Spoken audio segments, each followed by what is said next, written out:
everyone, welcome back to our YouTube channel Arjun's Achievers. So we are back with another video of reproduction, and in this video we will particularly talk about reproductive health. So we have covered all the topics of reproduction. If you haven't watched the videos, then you can check them out in the description box, and you can subscribe the channel for more videos and press the bell icon to get notified. So without wasting further time, let's start our video. So reproductive health, what do you understand by reproductive health? तो reproductive health है तो इसका मतलब ये नहीं है कि हम उसमें क्या रिप्रोडक्टिव पार्ट्स की हेल्थ की बात करेंगे या किसी और चीज़ की बात करेंगे. तो हमारी जो हेल्थ है वो हम लोग हेल्दी तभी होते हैं जब हम हर एक वे में हेल्दी हों. हर एक वे से हमारा मतलब है कि फिज़िकली हम हेल्दी हैं, इमोशनली हम लोग फिट हैं, सोशली हम लोग वेल अवेयर हैं हमारे आसपास क्या हो रहा है, वेरी वेल इंटरैक्टिव हैं. तो अगर हम ये सारे के सारे क्राइटेरियाज फुलफ़िल कर पा रहे हैं तो ही हमारी बॉडी कहलाती है कि हम हेल्दी हैं. अगर हम लोग दिखने में एकदम मोटे लग रहे हैं और फिर मतलब बढ़िया लग रहे हैं लेकिन मेंटली हम लोग उतने ठीक नहीं हैं तो भी हम हेल्दी नहीं कहलाए जाएंगे. ठीक है. तो रिप्रोडक्टिव हेल्थ का भी मतलब है, reproductive health means total well being in all aspects. हर एक एस्पेक्ट में हम अच्छे से हेल्दी हों, चाहे वो फिज़िकल हो या फिर इमोशनल हो, सोशल या फिर बिहेवियरल हो. तो हर एक एस्पेक्ट में अगर हम लोग फिट हैं, बढ़िया से काम कर रहे हैं, तो हम क्या कहलाएंगे कि हम रिप्रोडक्टिवली हेल्दी हैं और हमारी बॉडी एकदम हेल्दी है. ठीक है. क्योंकि रिप्रोडक्शन के लिए हमें मेंटली अगर हम लोग क्या करने वाले हैं, अगर हम लोग एक एम्ब्रायो को, एक बेबी को 9 मंथ्स तक रखने वाले हैं इम्प्लांट करके, तो हम लोगों को मेंटली उसके लिए प्रिपेयर होना चाहिए और फिज़िकली हम लोग फिट होने चाहिए, तभी हम लोग क्या कर सकते हैं, उसके लिए कैपेबल होंगे. तो हर एक एस्पेक्ट में हमें हेल्दी होना बहुत इम्पॉर्टेंट है. तो बहुत सारे केसेस में क्या होता है, लोग जो हैं वो रिप्रोडक्टिव हेल्थ पे उतना ज़्यादा ध्यान नहीं देते हैं, जिसकी वजह से वो प्रॉपर्ली हेल्दी बेबी प्रोड्यूस नहीं कर पाते हैं और वो खुद भी अपनी बॉडी को हेल्दी नहीं रख पाते हैं. तो ये अवेयरनेस, हेल्थ की अवेयरनेस होना बहुत ज़्यादा इम्पॉर्टेंट है. ठीक है. तो reproductive health deals with the prevention of sexually transmitted disease यानी कि STDs and unwanted pregnancies. Yes, अगर कोई चाहता है कि मतलब प्रेगनेंसी ना हो, मतलब फर्टिलाइजेशन ना हो, वो फर्टिलाइजेशन को रोकना चाहता है, प्रेगनेंसी को प्रिवेंट करना चाहता है, तो वो कैसे प्रिवेंट करेगा. ठीक है. वो कैसे प्रिवेंट करेगा. लोगों में इतनी अवेयरनेस पहले नहीं होती थी, अभी भी बहुत लोगों में अवेयरनेस नहीं है, तो उसकी अवेयरनेस होना बहुत ज़रूरी है और वो भी रिप्रोडक्टिव हेल्थ का ही एक पार्ट है. ठीक है. और रिप्रोडक्टिव हेल्थ के बारे में अगर हमें पता होगा तो हम कुछ डिजीज़ से भी अपने आप को बचा पाएंगे, जिनको हम बोलते हैं STDs, सेक्शुअली ट्रांसमिटेड डिजीज़ेस. ठीक है. जिसके बारे में अभी भी बहुत लोगों को अवेयरनेस नहीं है. तो सेक्शुअली ट्रांसमिटेड डिजीज़ को हम प्रिवेंट कर सकते हैं with the help of reproductive health की अवेयरनेस. और सेकेंडली अनवांटेड प्रेगनेंसीज को भी हम प्रिवेंट कर सकते हैं. ठीक है. अगर ऐसा होता है कि जो फीमेल है, जो मदर है, वो फिज़िकली उतनी फ़िट नहीं है कि वो रिप्रोड्यूस कर पाए, तो हम लोग क्या कर सकते हैं, with the help of some methods हम उस प्रेगनेंसी को रोक सकते हैं और वहीं पर टर्मिनेट भी कर सकते हैं, ताकि कोई भी आगे जाकर फीमेल बॉडी को या फिर एम्ब्रायो को कोई भी हार्म ना हो. तो वो सारी चीज़ें हम लोग इस रिप्रोडक्टिव हेल्थ के टॉपिक में पढ़ने वाले हैं. ठीक है. तो वो STDs, वो सेक्शुअली ट्रांसमिटेड डिजीज़ क्या हैं जिनको हम प्रिवेंट कर सकते हैं. तो first is bacterial disease. Bacteria से होने वाले कौन कौन से डिजीज़ हैं, सिफाइलिस एंड गोनोरिया. तो सिफाइलिस और गोनोरिया एक ऐसे STDs हैं जो बैक्टीरिया की थ्रू फैलते हैं, बैक्टीरिया उसको कॉज करता है. Next is viral disease. Viral disease मतलब जो वायरस से ट्रांसमिट होते हैं, मतलब वायरस की वजह से होते हैं, और STD हैं. तो इसमें से बहुत फेमस नाम है एड्स, जो कि सब लोगों ने सुना ही होगा. So second one is what's and AIDS. तो एड्स के बारे में तो हम लोग अच्छे से पूरा एक टॉपिक पढ़ने वाले हैं. ठीक है. Now we have contraceptives. So what are contraceptives. हमने यहाँ पर पढ़ा है सबसे पहले कि हमें दो चीज़ें प्रिवेंट करनी है, STDs यानी कि sexually transmitted disease and unwanted pregnancies. ये दो चीज़ें हमें कंट्रोल करनी है। तो वो दो चीज़ें हम किसकी मदद से कंट्रोल कर पाएंगे? कॉन्ट्रासेप्टिव्स की मदद से हम उसको कंट्रोल कर सकते हैं। तो contraceptive are devices that prevents unwanted pregnancies and STDs। तो अब इसके भी कई सारे मेथड्स हैं, मतलब इसको रोकने के भी कई सारे मेथड्स हैं। First is barrier method, then chemical method, surgical method and IUCD। तो barrier method, chemical method, surgical method, इनको हम लोग अच्छे से पढ़ने वाले हैं वन बाय वन। अगर हम लोगों को प्रेगनेंसी को प्रिवेंट करना है तो मेन चीज़ क्या होती है यहाँ पर? हमें फ्यूजन को रोकना है। किसको रोकना है? फ्यूजन को रोकना है कि जो एग है वो किसके साथ फ्यूज़ ना हो पाए? स्पर्म के साथ फ्यूज़ ना हो पाए। तो अगर हम इसके बीच में एक बैरियर क्रिएट कर दें, अगर हम एक बैरियर क्रिएट कर दें तो जो स्पर्म है वो एग तक पहुंच ही नहीं पाएगा और फ्यूजन नहीं हो पाएगा। तो अगर फ्यूजन नहीं हो पा रहा है तो फर्टिलाइजेशन नहीं होगा और आगे के सारे प्रोसेसेस क्या होंगे? प्रिवेंट हो जाएंगे। So our main motive is to prevent the fusion. ठीक है। So these methods prevent the entry of sperms into the female genital tract and fusion of sperms and ova। तो हमें नाम से ही पता चल रहा है बैरियर है, तो बैरियर क्रिएट करेगा। तो इसकी वजह से क्या होता है? जो स्पर्म है वो फीमेल जेनिटल एरिया तक नहीं पहुंच पाता है और एग के साथ फ्यूज़ नहीं हो पाता है। ठीक है। सम बैरियर्स आर, कुछ बैरियर्स के नाम दिए हुए हैं। एक्सटर्नल बैरियर भी होता है और इंटरनल बैरियर भी होता है जिसको हम अंदर इंसर्ट कर सकते हैं। So first one is condom which is an external barrier. ये एक्सटर्नल बैरियर है, एक्सटर्नली बैरियर क्रिएट करता है। Next is diaphragm and cervical caps. तो ये डायफ्राम और सर्वाइकल कैप्स को हम क्या करते हैं? जो फीमेल ट्रैक्ट है उसमें इंसर्ट कर सकते हैं और वहाँ पर वो एक बैरियर को क्रिएट कर देगा। ठीक है। Next, so condom is very easy and safe device to prevent unwanted pregnancies and STDs। तो ये जो मेथड है इसके अंदर ये सबसे ज़्यादा सेफ माना जाता है और ये STDs को प्रिवेंट करने में और प्रेगनेंसी को प्रिवेंट करने में सबसे ज़्यादा एफिशिएंट है और इसका कोई डिसएडवांटेज नहीं होता है। ठीक है। So this is the best method अगर हम बैरियर मेथड की बात कर रहे हैं तो। Next is chemical method. Chemical method क्या होता है? अब केमिकल मेथड में क्या होगा? कुछ ना कुछ हार्मोन्स, क्योंकि हमारे हार्मोन्स क्या हैं? केमिकल्स ही तो हैं, एक तरह के केमिकल मैसेंजर्स हैं। तो यहाँ पर हमारे हार्मोन्स के साथ कुछ ना कुछ गड़बड़ी होने वाली है, हार्मोनल चेंजेस होने वाले हैं, तो इसीलिए इसका नाम है chemical method. So to prevent pregnancy certain drugs means हम यहाँ पर दवाइयों की बात करें, are also used. They change the hormones related to reproductive system. Female body में हम बात करें तो फीमेल बॉडी में कौन से हार्मोन होते हैं? मेनली एस्ट्रोजन हार्मोन है एक, और दूसरा कौन सा हार्मोन है? प्रोजेस्ट्रॉन। तो ये दवाइयाँ खाने से, ये अगर हम लोग क्या करते हैं, कुछ पिल्स हैं, ड्रग्स हैं, दवाइयाँ हैं, इनको हम जब लेते हैं तो ये हमारे हार्मोन्स में कुछ ना कुछ चेंजेस लाती हैं। कौन से हार्मोन्स में? प्रोजेस्ट्रॉन और एस्ट्रोजन के लेवल में कम ज़्यादा उसको करती हैं अकॉर्डिंग टू द मोटिव। क्या मोटिव है ना? तो फर्स्ट ओरल पिल्स। तो हम इसको किसके फॉर्म में? ओरल पिल्स यानी कि मुंह से खाने वाली जो गोलियां होती हैं उस फॉर्म में भी हम लोग ले सकते हैं। तो ये हार्मोनल प्रिपरेशंस होती हैं जो कि फीमेल को रोज़ लेनी होती हैं। ठीक है। In some females they can cause some side effects such as hormonal changes.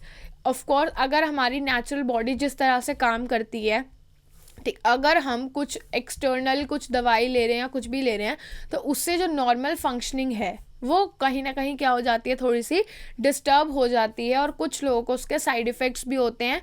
तो उनको लंबे समय तक हार्मोनल चेंजेस की वजह से बहुत सारी प्रॉब्लम्स आ सकती हैं ओरल पिल्स को अगर हम कंज्यूम करते हैं तो। ठीक है। नेक्स्ट है वेजाइनल पिल्स। तो वेजाइनल पिल्स क्या होती हैं? वेजाइना जो हमारे रिप्रोडक्टिव सिस्टम में एक्सटर्नल जेनिटल एरिया है वहाँ पर इंसर्ट करने के लिए भी पिल्स मिलती हैं और इसके कोई साइड इफ़ेक्ट्स नहीं होते हैं। ओरल पिल्स के साइड इफ़ेक्ट्स होते हैं। ठीक है। So barrier method and chemical method. Okay, so let's move on to the next one, that is surgical method. तो सर्जिकल मेथड क्या होता है? This is a permanent method और ये irreversible है। ये कभी भी कभी भी रिवर्स नहीं हो सकता है। अगर हम कुछ ना कुछ डिवाइसेस यूज़ करें, पिल्स यूज़ कर रहे हैं, तो उसका इफ़ेक्ट क्या है, एक पर्टिकुलर टाइम तक ही रहता है, उसको हम वापस से नॉर्मल कर सकते हैं। लेकिन अगर सर्जरी का मेथड अगर हम लोगों ने अपनाया है तो उसको हम रिवर्स नहीं कर सकते, वो इरिवर्सिबल होगा, वो परमानेंट होगा पूरी लाइफ के लिए, ठीक है। सो इट इज़ इसको हम सबसे ज़्यादा इफेक्टिव मान सकते हैं, क्योंकि ये कभी भी रिवर्स नहीं हो सकता ना, परमानेंट है, तो इसके फेल होने के चांसेस नहीं है। तो it is use to block vas deferens in males and fallopian tube in females, ठीक है। अगर मैं बोलूँ कि मेल्स में सर्जरी हो रही है तो मेल्स के अंदर जो वास्ट डिफरेंस है वो ब्लॉक कर देते हैं, कट करके उसको टाई कर देते हैं, बांध देते हैं वहीं पर, और फेलोपियन ट्यूब, फीमेल्स के अंदर फेलोपियन ट्यूब को काट देते हैं और उसको वहीं पर टाई कर देते हैं, है ना। उससे क्या होगा, जो वास्ट डिफरेंस है उसका काम क्या होता है, स्पर्म को ट्रांसपोर्ट करके आगे ले जाना। तो हमने वहीं पर अगर उसको काट दिया है तो वो आगे ट्रांसपोर्ट ही नहीं होगा, कभी आगे तक पहुंचेगा ही नहीं और बाहर रिलीज़ ही नहीं होगा कभी भी। तो मेल्स के अंदर ये करते हैं। फेलोपियन ट्यूब, ओवरी से फेलोपियन ट्यूब को कट कर रहे हैं तो फर्टिलाइजेशन कहाँ पर होता है, फेलोपियन ट्यूब में ही होता है। फेलोपियन ट्यूब को ही तुम ब्लॉक कर दोगे, कट कर दोगे, तो फर्टिलाइजेशन होने के चांसेस ख़त्म हो जाएंगे। तो अगर हम वास्ट डिफरेंस को ब्लॉक कर रहे हैं मेल्स में तो उसको हम बोलते हैं vasectomy, V for vast difference and V for vasectomy. और अगर फीमेल्स के अंदर फेलोपियन ट्यूब को ब्लॉक कर रहे हैं तो उसको हम बोलते हैं ट्यूबेक्टॉमी। वास्ट डिफरेंस तो वासेक्टॉमी, फेलोपियन ट्यूब को कर रहे हैं कट तो वो ट्यूबेक्टॉमी होगा, ठीक है। दोनों के अंदर इन दोनों के नाम जो हैं वो अलग अलग हैं। लेकिन अगर कोई सर्जरी कराना भी चाहता है तो अगर मेल्स वासेक्टॉमी कराते हैं तो वो ज़्यादा सेफ़ है। फीमेल्स अगर ट्यूबेक्टॉमी कराती हैं तो वो उनके लिए बहुत सारे साइड इफ़ेक्ट्स होते हैं, उनको बहुत सारे प्रिकॉशंस भी लेने पड़ते हैं। लेकिन अगर हम कंपेयर करें मेल से तो उनका जो ये सर्जिकल ऑपरेशन होता है वो बहुत ही ज़्यादा छोटा होता है, उसको कोई प्रिकॉशन ज़्यादा नहीं लेने होते और लाइफ टाइम कोई उनको नुकसान भी नहीं होता। तो ये एडवाइस किया जाता है कि फ़ीमेल्स की बजाय मेल्स को ही वासेक्टॉमी करानी चाहिए। दोनों में से अगर कोई एक भी करेगा तो वो उस चीज़ को प्रिवेंट कर सकता है, ठीक है। So these are the methods. इसके अलावा एक जो मेथड था IUCD, तो IUCD की फुल फॉर्म होती है इंट्रा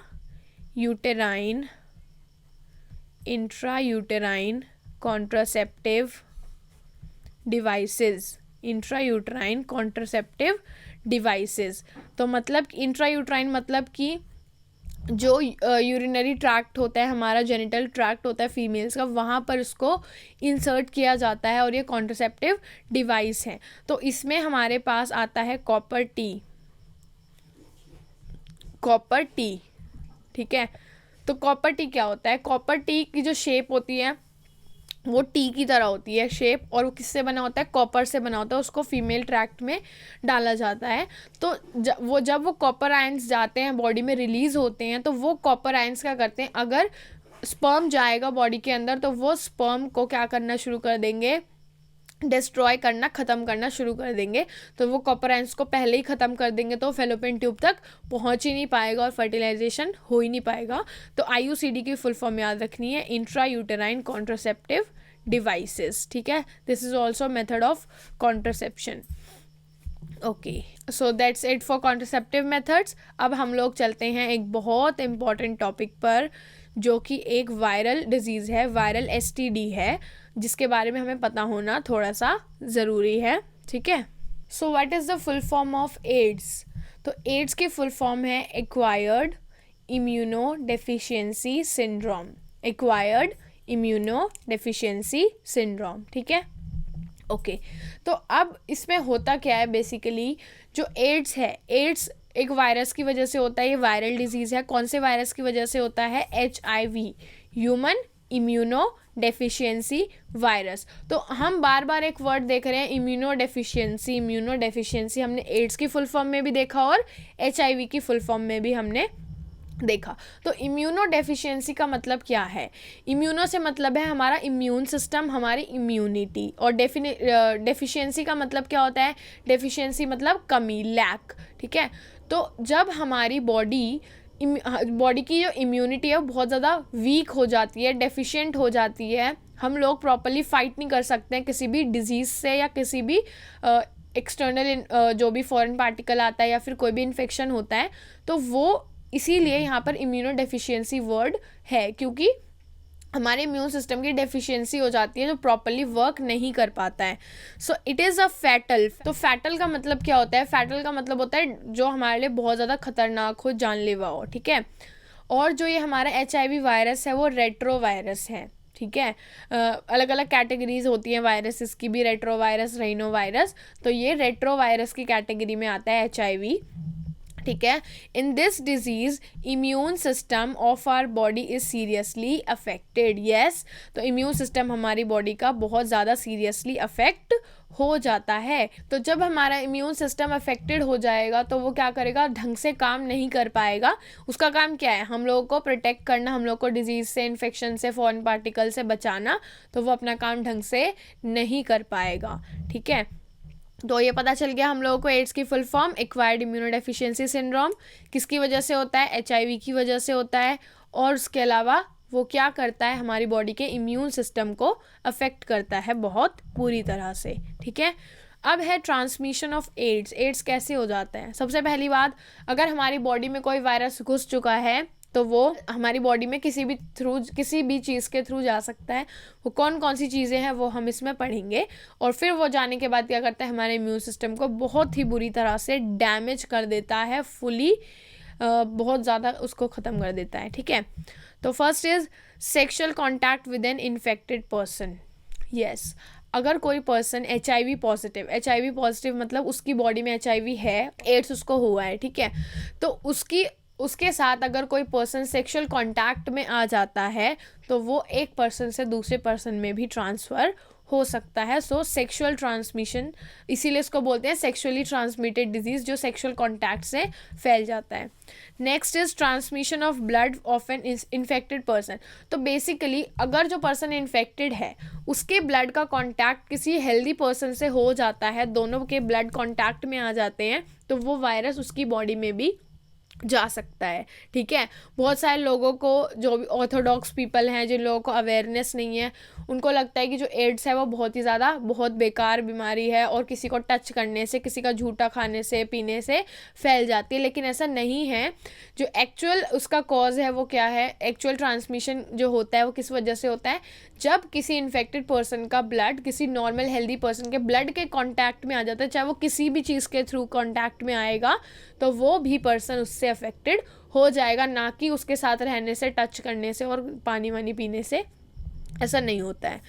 तो अगर ऐसा कोई पर्सन है जो इन्फेक्टेड है, उसका ब्लड किसी और को चढ़ा दिया है, तो उसके अंदर भी वो ब्लड चला गया, उसमें वायरस भी उसके साथ साथ चला जाएगा. तो इसीलिए बोलते हैं जो भी एफिलिएटेड ब्लड बैंक्स होते हैं, रजिस्टर्ड ब्लड बैंक्स होते हैं, वहीं से हमें ब्लड लेना चाहिए, कहीं से भी हमें नहीं लेना चाहिए. ठीक है.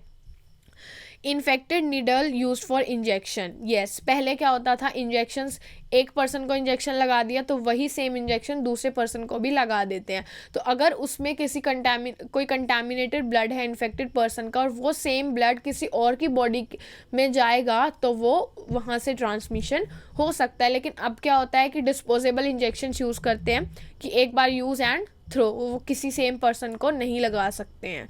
ठीक है. Children of infected mother can get AIDS from their mother's milk. अगर ऐसा है कि एक फीमेल है, उसको एड्स है, और अगर अपने वो बेबी को फीड करती है, मिल्क फीड करती है, तो वो उसके थ्रू उसको भी एड्स हो सकता है. ठीक है. तो ये हो गया ट्रांसमिशन. अब है सिम्टम्स. क्या क्या सिम्टम है जिससे हमें पता चलेगा कि that we are affected from AIDS. First is decrease blood platelets. तो इसमें क्या होगा? जो ब्लड की प्लेटलेट्स होती हैं उनका काउंट्स डिक्रीज होता रहता है. स्वेटिंग एट नाइट, रात में पसीना आना बहुत ज़्यादा. वेट लॉस, क्या होना? वज़न घट जाना. ठीक है, एकदम से. Haemorrhage and fever. हेमरेज का मतलब होता है कि हमारे जो ब्लड वेसल्स हैं वो रप्चर हो जाती हैं, जब खून निकल रहा है, ऐसे नाक से खून निकल रहा है. कब होता है ऐसा? जब ब्लड वेसल्स रप्चर हो जाती हैं, फट जाती हैं, छोटी छोटी जो ब्लड वेसल्स होती हैं हमारी बॉडी में, तो उसको हम हेमरेज बोलते हैं. एंड फीवर, बुखार आता है. Failure of immunity. Failure of immunity का मतलब है कि अगर हमें कोई छोटी से छोटी बीमारी हो रही है या कोई चोट लग रही है, वुंड्स हो रहे हैं और वो जल्दी से हील नहीं हो रही हैं, चोट जल्दी से हील नहीं हो रही, कोई बीमारी ढंग से जल्दी से ठीक नहीं हो रही है, तो इसका मतलब क्या, हमारा इम्यून सिस्टम वीक है, हमारा इम्यून सिस्टम अपना काम नहीं कर पा रहा है। तो उस केस में हो सकता है कि HIV वायरस हमारी बॉडी में प्रेजेंट हो। The patient then loses memory, उसके बाद धीरे धीरे जो पेशेंट है जैसे जैसे वो अपनी स्टेजेस पार करता जाता है, आगे बढ़ता जाता है, तो वो अपनी मेमोरी लूज़ कर देता है धीरे धीरे, और वो ढंग से बोल भी नहीं पाता है। ठीक है, so these are the symptoms of ads.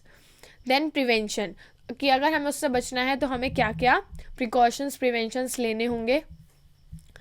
Using only sterilise needle for injection, yes, तो निडल्स जो हम लोग यूज़ करते हैं उसको स्टेरिलाइज करें। ठीक है, लगाने से पहले उसको स्टेरिलाइज करें, सैनिटाइज करें। और कुछ चीज़ें होती हैं उनको हम बॉयल भी करते हैं, वाटर में बॉयल करके यूज़ करते हैं, ताकि वो अगर उसके अंदर कोई भी बैक्टीरिया है या कोई भी माइक्रो ऑर्गेनिज्म है हार्मफुल, तो वो मर जाए टेम्परेचर से। Avoid blood transfusion from excessive drug user, तो जो एक्सेसिव ड्रग यूज़र्स होते हैं उनको होने के बहुत ज़्यादा चांसेस हैं। और जो हमें ट्राई करना चाहिए कि जो भी हम ब्लड ले रहे हैं वो रजिस्टर्ड एफिलिएटेड ब्लड बैंक से ही लें और किसी भी ड्रग यूज़र से ब्लड ना लें। ठीक है, avoid having multiple sex partners, yes, क्योंकि ये डिज़ीज़ इसका बहुत ज़्यादा लेना देना है सेक्शुअल कॉन्टैक्ट से, कि सेक्शुअल कॉन्टैक्ट से ये फैल सकता है। तो हमें मल्टीपल सेक्स पार्टनर्स अवॉइड करने चाहिए, कोई भी कैरियर हो सकता है। और हम लोगों को क्या बैरियर मेथड यूज़ करना चाहिए, जो हमने पढ़ा था कि उसमें क्या सबसे बेस्ट क्या था, कॉन्डम था for STDs। Next is do not allow the use of common razors at barber's shop. हाँ, अगर हम लोग क्या करते हैं कि हम मतलब क्या होता है जनरली कि अगर हमने किसी भी रेज़र से हमने शेव किया है, तो शेव करते टाइम कई बार क्या होता है कट लग जाता है ब्लेड से, तो वही सेम रेज़र किसी और ने यूज़ कर लिया, तो जब उसका जो ब्लड है वो किसी और के कांटेक्ट में आ जाएगा तो वो वहाँ से भी फैल सकता है। तो अगर हम बार्बर की शॉप में जा रहे हैं शेव कराने, तो वहाँ पर हम उसको बोल सकते हैं कि क्या करे, वो डिफरेंट ब्लेड या डिफरेंट रेजर्स यूज़ करे, किसी पे यूज्ड रेजर्स को यूज़ ना करे, और कर रहा है तो उसको स्टेरिलाइज करे। ठीक है, तो ये कुछ छोटे छोटे हमारे स्टेप्स हैं जो हम लोग ले सकते हैं मतलब अपने आप को बचाने के लिए, है ना। अब अगर कोई पर्सन HIV पॉजिटिव हो चुका है और वो काफ़ी ज़्यादा एंड स्टेजेस पे पहुंच चुका है, तो हम लोगों को सबसे पहले क्या होता है कि एड्स का जो पेशेंट होता है उसको बहुत ज़्यादा देखभाल की ज़रूरत होती है, क्योंकि उसकी बॉडी का immune system day by day weak हो रहा है। तो हम लोग एड्स के पेशेंट के साथ क्या कर सकते हैं, हम उसको उसके लाइफ को थोड़ा सा एक्सटेंड कर सकते हैं, बट उसको मरने से हम नहीं बचा सकते हैं। अगर वो बहुत ज़्यादा लेट स्टेज पर पहुंच चुका है तो हम उसको मरने से नहीं बचा सकते हैं, बस उसकी लाइफ को थोड़ा सा एक्सटेंड कर सकते हैं और थोड़ा ज़्यादा देखभाल कर सकते हैं। तो अगर कोई पर्सन बहुत ज़्यादा एंड स्टेज पर है, उसको मान लो कि फ्लू हो गया है, कोल्ड हो गया है थोड़ा सा, तो उसकी बॉडी इतनी ज़्यादा वीक हो जाती है कि वो एक मामूली से कोल्ड से भी वो अपने आप को नहीं बचा पाता, उसका इम्यून सिस्टम इतना सा भी फाइट करने के लिए बचता नहीं है। तो इसीलिए क्योंकि अगर उसको कोई छोटी से छोटी बीमारी होगी तभी भी वो मर सकता है, क्योंकि उसका इम्यून सिस्टम काम नहीं करता है ढंग से। तो इसीलिए हमें ज़्यादा से ज़्यादा साफ़ सफाई रखनी पड़ती है, अच्छे से खाने पीने का ध्यान रखना पड़ता है, कि अगर कुछ भी हो गया तो इम्यून सिस्टम तो फाइट कर नहीं पाएगा, तो उसको पहले से ही अच्छे से देखभाल करनी है ना। तो यहाँ पर use of condoms is the safest and easiest way बताया, barrier method.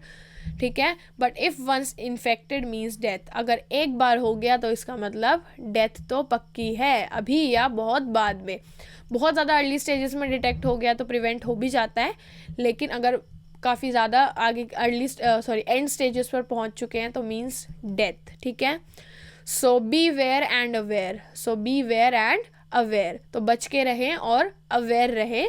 So awareness is the best medicine. अगर तुम लोग अवेयर हो, हमें पता है कि इस ऐसा ऐसा करने से ऐसा ऐसा होगा, तो हम लोग पहले से ही प्रिवेंशंस लेकर चलेंगे। लेकिन सबसे इम्पॉर्टेंट बात है अवेयर होना। जो अवेयर ही नहीं है तो फिर वो क्या ही प्रिकॉशंस लेगा और क्या ही करेगा। तो awareness is the best medicine. हमें अवेयरनेस इस बारे में फैलानी चाहिए ज़्यादा से ज़्यादा लोगों तक, ताकि सब लोग समझ पाएँ कि इतनी सीरियस डिजीज़ है और उसको अच्छे से टाइमली प्रिवेंट कर पाएँ। ठीक है, so awareness is very very important.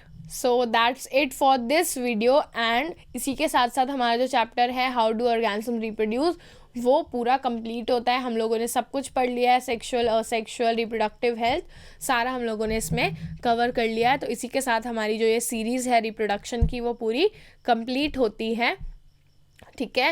And I hope आपके लिए ये पूरी की पूरी सीरीज़ और ये सारी वीडियोस बहुत ज़्यादा हेल्पफुल रही होंगी। तो अगर आपके लिए सीरीज़ हेल्पफुल रही है तो इसको लाइक करें, वीडियोस को अपने फ्रेंड्स के साथ शेयर करें पूरी सीरीज़ को, ताकि उनके लिए भी ये हेल्पफुल रहे। और अभी हम आगे और भी सीरीज़ लेकर आ रहे हैं अपकमिंग चैप्टर्स की, तो उन सारी सीरीज़ को, सारी वीडियोज़ को देखने के लिए आप चैनल को सब्सक्राइब करें और बेल आइकन को हिट करें ताकि आपको सारी नोटिफिकेशंस टाइम टू टाइम मिले। So till then, revise all these videos, revise all these content, and I will see you in the next series with very exciting videos. Thank you very much. Thank you for watching, and I will see you in the next video.